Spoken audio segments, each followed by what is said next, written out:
2. I hope that you all had a good day today and are looking forward to getting into the second part of these 6-part webinars. Tonight we will be going over the disability services and how they work and how they can help your business when it comes to employing someone with a disability or impairment. So welcome everybody, grab a cup of tea, grab a cup of coffee if you like, something to eat, pen and paper, iPad or something like that if you want to write anything down. The session is recorded, so if you do miss anything, then you can go back and watch this one once we hit the end button. So let's get into it. First we'll just do an acknowledgement of country. 30-foot drop acknowledges the traditional owners of land throughout Australia and recognises their continuing connection to the land, waters and the community. We pay our respects to the Indigenous people, their cultures and beliefs, to both elders past and present. 30-foot drop funding. 30-foot drop would like to acknowledge the Department of Communities Disability Services for funding this and many other initiatives. Without them, such projects such as Two Wise Monkeys wouldn't see the light of day, and we'd be much more poorer for it as a community. This workshop is part of the realities and advantages of an Access and Inclusion grant awarded to 30-foot drop, also being part of the information linkages and capacity buildings for grants for 2018 and 2019. 30-foot drop housekeeping. We'll just go over a few little things just so that you guys are aware. Unfortunately, we do not have all the resources to monitor all of our live streaming platforms. So if you do have a question for us, please have a look at the video, the link just below this video, which is www.30footdrop.com.au/live. If you want to send me a message, hit the live button on the website and you can chat with us. And you can ask anything you like, nothing's off limits. We love here at 30-foot drop and Two Wise Monkeys that we share open and honest discussions. We'll be covering a lot of information in a short period of time, so we try and get attendees, if they could possibly make sure that there's no distractions around, which we understand in this present time. It's very hard to do at the moment with kids at home and working from home and all of that kind of stuff. And if you talk about 30-foot drop or the Two Wise Monkeys workshops, please tag us and share it around, because the more people that know about the things that we do, the more changes can be made within your community. And also, if you know anyone that may benefit from these webinars, please let them know. You can book into them, you can rewatch them. We're running them live until June, till the end of June. So if you miss out on any, there's always time to catch up. And like I said before, we record the session. So if you wanted to go back and watch anything, you can rewatch it once we've hit the end button. So to rewatch it, you can watch it on our website, which is www.30footdrop.com.au, or our YouTube channel, Facebook page. Yeah, that's the three of them. On those three platforms you can watch it. And if you've missed any past ones, you can also rewatch them if you wanted to catch up. Yesterday we did tapping in part 1, so if you wanted to start back there and watch up so that you're up to date, then you can do that as well. All of the research that we speak about throughout our workshops are all available as well on that website, the 30-foot drop website, the link below. Everything that we speak about is all on our website, so you can look deeper into it and you can get research and you can look at the stats and the numbers and get more information from there if you need it. At the end of the webinar, we have a short survey that we'd really love if you guys could fill out for us. There's only a few questions. It's really easy to fill out, but the more feedback we can get by doing these webinars, the more changes can be made. So that would be great if you guys could do that. Okay, now let me introduce myself. I am Lisa, and I am one of the 2 wise monkeys. I am hear no evil. And just by looking at me, you probably can't tell what I may suffer from. Through me, you will realize that you will hear no evil about impairment. My story is more of a hidden story. At the age of 8, I was diagnosed with mild dyslexia. Teachers used to hit me on the head and read out my low marks, yell at me in front of my classmates. Why don't you understand? What's wrong with you? Making me feel, of course, really dumb and unworthy. And that's horrible. It's a horrible, horrible thing to grow up with, because you really get misunderstood by people. And teachers back then, that's the worst person to be misunderstood by, because they're not doing you any favors by yelling at you and making you feel dumb. But despite these challenges growing up, I was determined to prove the teachers wrong, and I found my passion in art when I was at high school. And the teacher came over and held up my artwork and said to the rest of the class, this is how you should be doing it, that I'd done everything correctly with the shading and everything else. So it was then I had that light bulb moment that, oh, wow, I'm actually okay at something. And it gave me that boost in confidence to move forward with that. So I travelled around the world with an arts diploma. I've got a certificate in working with museum grade artwork, so I've worked in lots of different galleries. I've learnt how to preserve the artwork, like really old pieces of art, all sorts of things that go with it. I did picture framing, organised exhibitions, marketing, all of that. So if you know someone that struggles with a learning disability and they're not amazing at maths or spelling, it doesn't matter. They will be good at something. It's just a matter of finding out what it is, and that will take them where they need to go. So follow those passions and you will get there. It's just, some of us it takes a bit longer, but you will have it. You'll know within yourself what it is you're good at, and you'll probably surprise yourself as well. So the other monkey is see no evil, and that is my boss, Ben. He is the brains behind all of these projects. He has a story as well. I will let him tell you his story for when he pops in next.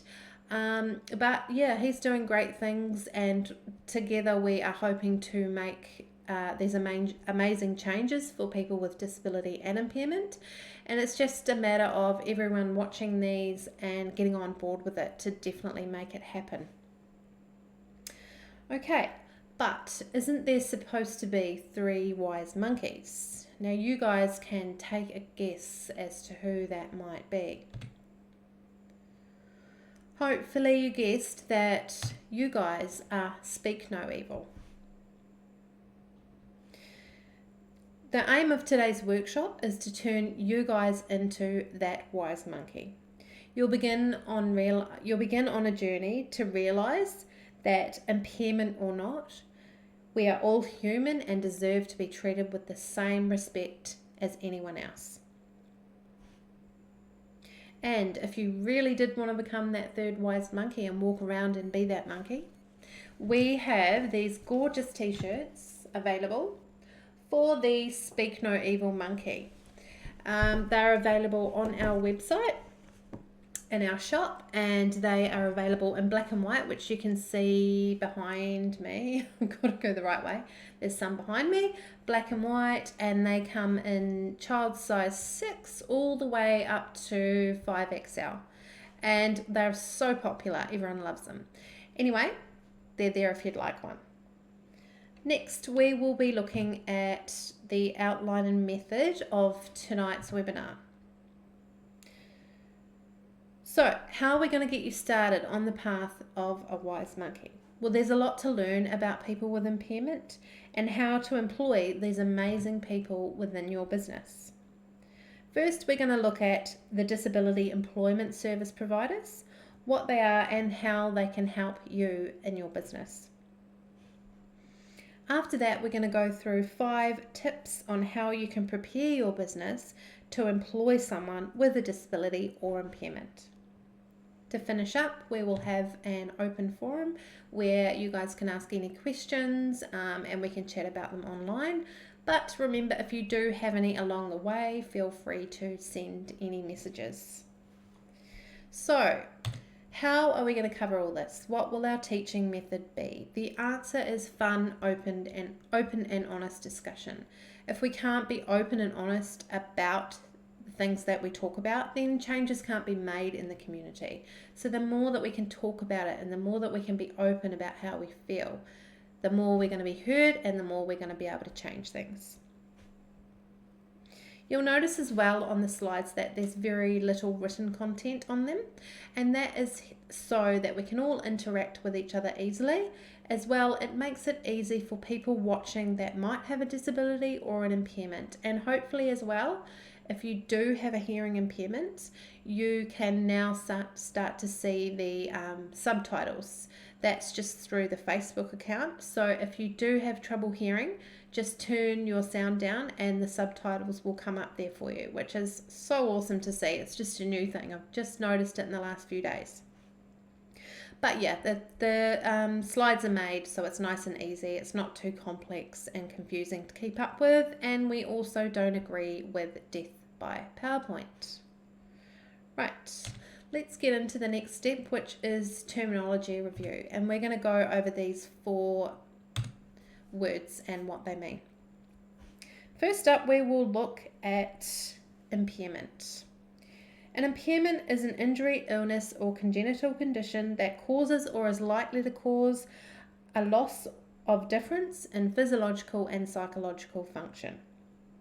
In short, your impairment is your medical diagnosis. So my impairment is mild dyslexia.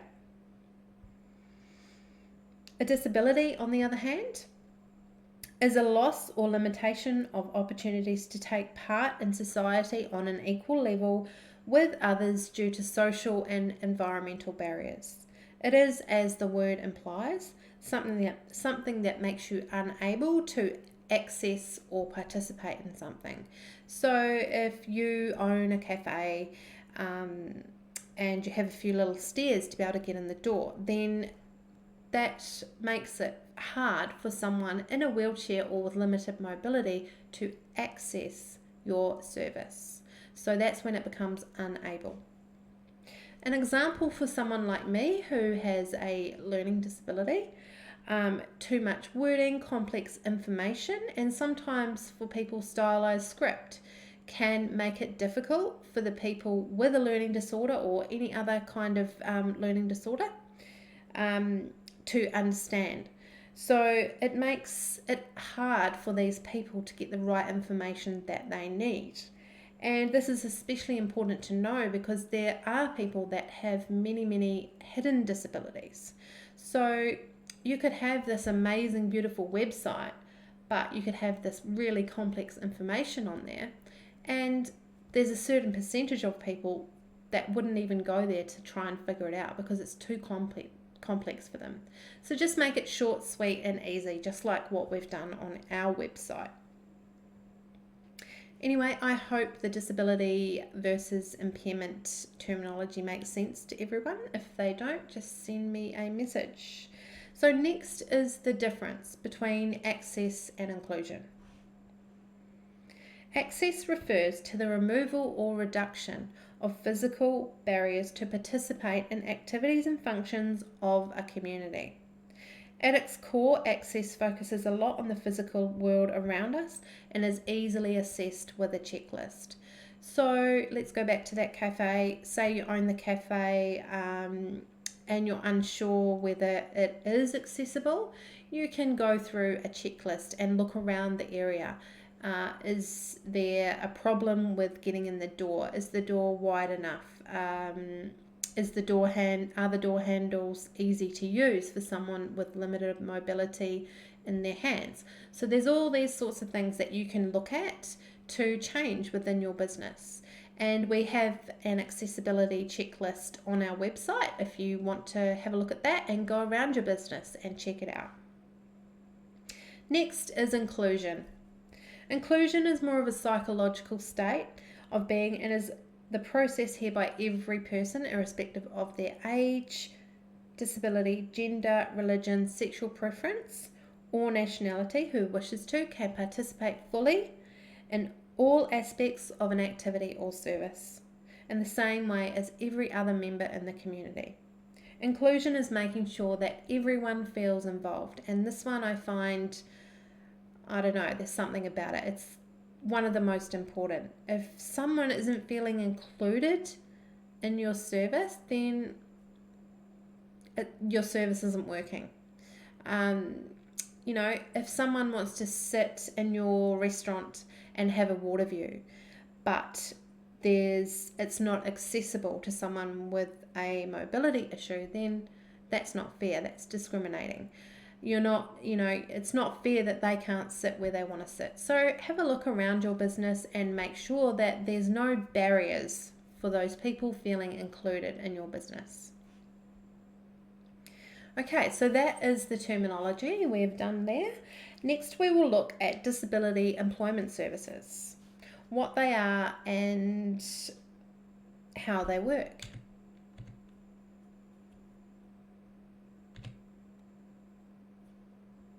Disability employment services help people with a disability or impairment find work and keep a job.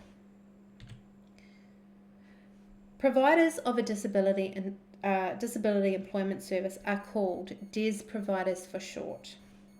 Through DES providers, people with a disability, injury, or health condition may be able to receive assistance to prepare for, find, and keep a job. How awesome is this? And who here listening didn't even realise that there was such a thing?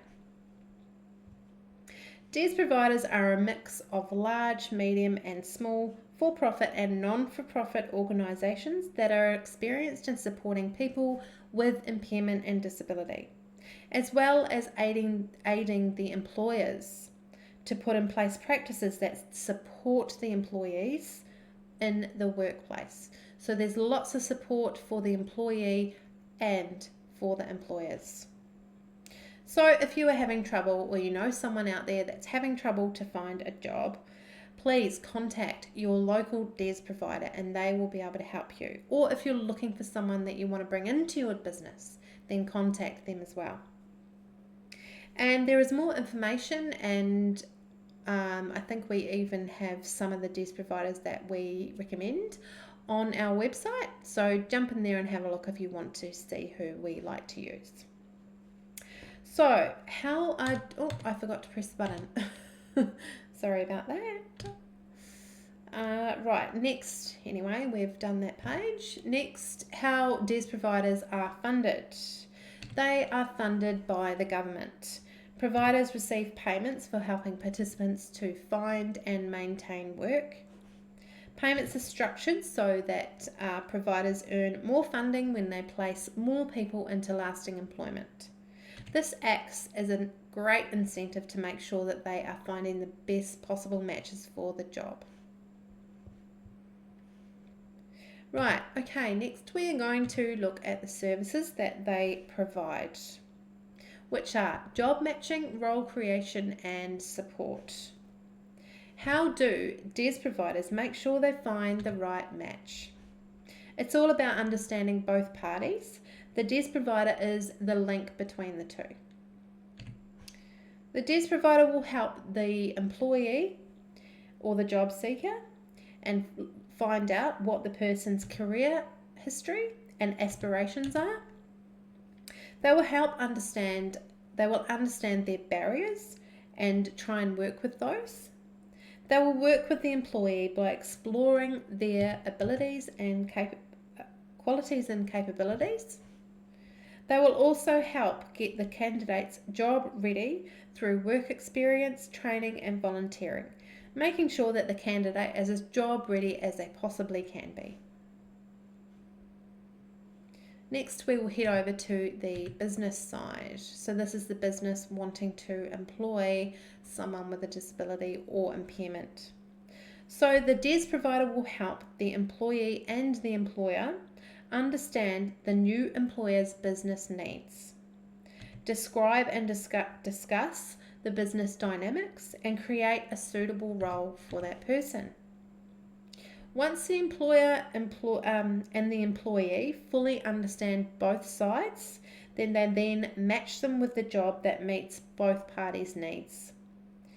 So the DES provider will help make sure that it's going to work. It's not like the business is given this person and they don't really know what to do, and vice versa.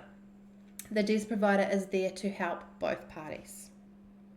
Okay, let's look at now where the clients can come from and where they are getting their information from to then go to the DES provider. DES candidates are not forced into employment in saying that you haven't got someone that doesn't want to be there. They are already actively looking for work through the DES provider, and they come to the DES provider in a number of ways, and these are through word of mouth, self-referral following a discussion with a team member or family or friend, self-referral after exposure to advertising or social media platforms, referral from a healthcare professional, community agency or school, referral from Centrelink or other government agency, community talks, community help desks, pop-up shops, discussions with health and community agencies, employment forums and expos, and then of course us as well. So there's many places where you can hear about the DES provider and find out where you need to go and what to do. If you're unsure, you can then go and talk to a health professional or an agency. Okay, next we will be looking at role creation and job carving. So what is this? This is all about improving your business's efficiency, finding tasks that can be done by people that are less qualified and cheaper, allowing the more qualified to continue with their job and to be more productive. So let's have a look how this works, and this is an example. There are 4 mechanics employed at a workshop. They spend at least 30 minutes every day cleaning up the workshop. During this time, they are not creating profit and are costing a total of 2 hours' wages to your business. Employing someone to come in for 2 hours a day at a lower rate will allow the mechanics to continue generating profit for your business. How amazing would it feel to know as a business owner that you have just employed someone that really wants to be there? And how beneficial would it be to you as a business owner to save that time and money by employing someone who is seeking employment through a DES provider? I know if I had a business and I could find somewhere for someone like that, it would be such an amazing thing for both of us. And that's our message of today, of most of our webinars, and definitely for today. We really encourage people to get on board and start employing people with a disability or impairment, because they want to work just as much as anyone else. They want to contribute to their family. They want to feel self-worth, and self-worth comes from doing something for yourself and feeling like you've succeeded in something. And for them, working would do that for them. It's amazing. It would feel amazing. Okay, so hopefully I've made sense so far. Next, we're going to look at the support of the DES providers. Let's see. As well as job matching and role creation, DES providers also offer the following 2 free services. These are candidate support and application assistance. Let's go to candidate support first. DES providers support their candidates in their role by regular on and off site visits where they ensure the candidate continues understanding the employer's expectations and needs. They also look for any requirements for assistive technology for both parties. They monitor the requirements to maintain the performance of the employee. They deal with any questions swiftly, and most DES providers are going to be contactable outside of the office hours. So once again, you're not left on your own. That support is always going to be there from the DES provider for you as the business owner and for your employee. Okay, next up is application support. DES providers will provide free assistance with the following applications. These are wage subsidies, workplace modifications via job access. Both of these subsidy sources are covered in our Tapping In Part 1, so if you missed that, that was on yesterday. You can either go back and watch Tapping In Part 1, or you can wait for a few weeks for when I do it again. Okay, so next, how do you get started? So you're sitting there, you want to get involved. Get in touch with your local DES provider in your local town or region. Provide them with the required information. Employ a matched candidate. The DES provider will gather the required information for starting and organising an employee.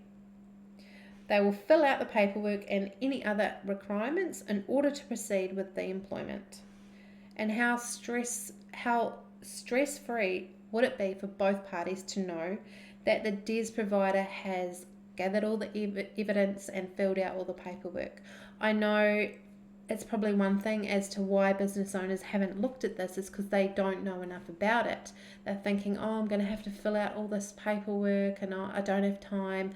That's why the DES provider does it, because they want you to be able to employ these people and to make it easier so that you do. And they are there to help fill out the information and gather all the evidence that they need. So, preparing your business. So now that you have committed to employing someone with a disability or impairment, what is next?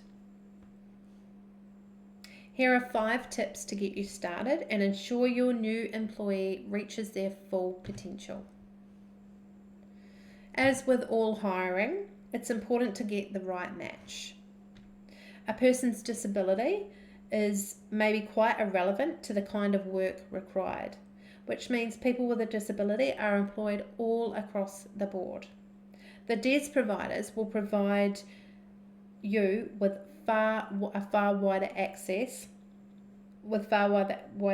of people to choose from, with objective and relevant advice when making your decision. So they are there, they've got a lot more people behind them looking for work, and they will know who is best for the job. Okay, so as I said before, disability awareness training, lots of people are apprehensive, but many people who are apprehensive about dealing with a member with a disability in the community or workplace. You can look at conducting a targeted training workshop for your staff to address the apprehensiveness and the questions that they may have, and help people to be confident with working with someone with a disability or impairment. And it would just be an amazing thing for you as a business and for you in your community. This promotes positive attitudes and teamwork and creates equality and fairness for everyone involved. Funding is available for disability awareness training through Job Access. And 30-Foot Drop 2 Wise Monkeys also run these disability awareness training workshops if you are interested. Okay, so accessibility. Preparing the workplace so that it is accessible will allow the employer to do their job and help with some with a smooth onboarding process, making sure the person with the disability is involved at all times because they will know how best it works for them. So don't go and presume that you know what that person is going to need. You need to ask the questions. Do they need this? Is this a good thing? Is this a bad thing? Because they'll know how best to fix it. And their needs will vary depending on the person's disability or health conditions.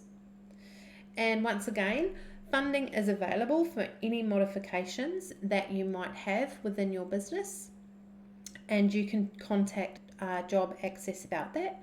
All of that stuff again is in webinar part 1, or you can have a look for it on our website. Other considerations to make would be that you could make changes to your rosters, work times and practices, because sometimes it's harder for someone with a disability or impairment to be at work at 7 a.m. You might want to look at accommodating their needs. Some people have carers that they have come into their home and it can take them hours to get ready. So arriving at work at 6 or 7 a.m. might not be the best thing for someone that has a carer. So it's about accommodating their needs. You know, they can always come in to work a bit later, come into work a bit later and finish later. You can make it work. Okay, next up we are going to go over induction and mentoring. Your new employee should receive an induction, relevant workplace training, and ongoing support through a designated buddy or mentor, especially in the early stages of employment, which is important. So this is quite normal for anyone starting a new job. You normally get someone that's looking out for you, teaching you the ropes and all of that kind of stuff. Someone with a disability or impairment is obviously no different. So think about any reasonable adjustments beforehand that may necessarily need to be made in the induction and intake process, and this will be mutually rewarding for both of you. So making sure that all the changes made are reasonable, and go through what they are with the DES provider, making sure that everything is in place and everything is stress-free before the person starts. Okay, last one, which is post-placement consultants. If your new employee is connected with a DES provider, then they will have a consultant allocated to provide post-placement support completely free of charge. In addition to supporting the employee, the consultant is also intended as a go-to person if you have any questions or concerns. Use this consultant as a free resource to you and your team to ensure that things run smoothly in the first few months of the role. The DES provider wants to make this placement work and as successful as possible.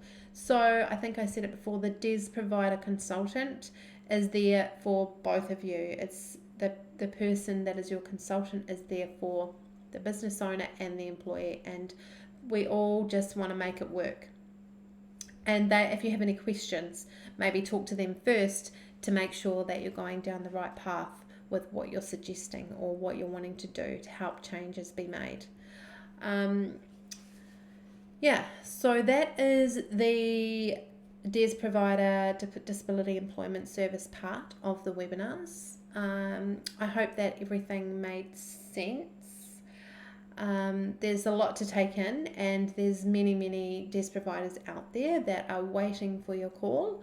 That is as a business owner and an employee. They're an amazing, we're very lucky to have them here, and we need to get in touch with them and get things moving, because there's so many people out there wanting to work for your business or service. So if you have any questions, I will now be turning the video off for 5 minutes to give everyone a chance to send in any questions that they might have. But if you do have to go, that is fine. You can head off and go and have dinner, or go and read some stories to your children, get them ready for bed. But please join me next week for webinar part 3. That will be on Tuesday at 11 a.m. and then at 6 p.m. And then we've got 4 and 5 that week as well, and then the week after starting back at webinar 1. So take care, everybody, those people that have to go. But if you did have a question for me, please send me one now. Okay, we'll see the rest of you soon who are staying for question time.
So there doesn't appear to be any questions tonight, which is fine. I hope you all enjoyed tonight anyway, and I look forward to seeing you next week when we do webinar part 3. If you do have any questions or think of anything, you can contact the 30-foot drop team, which are on Facebook, YouTube, and our website. Thank you so much for joining me tonight. I hope it all made sense and that you enjoyed it. I will see everyone back here next week. Thank you for joining me. See you later.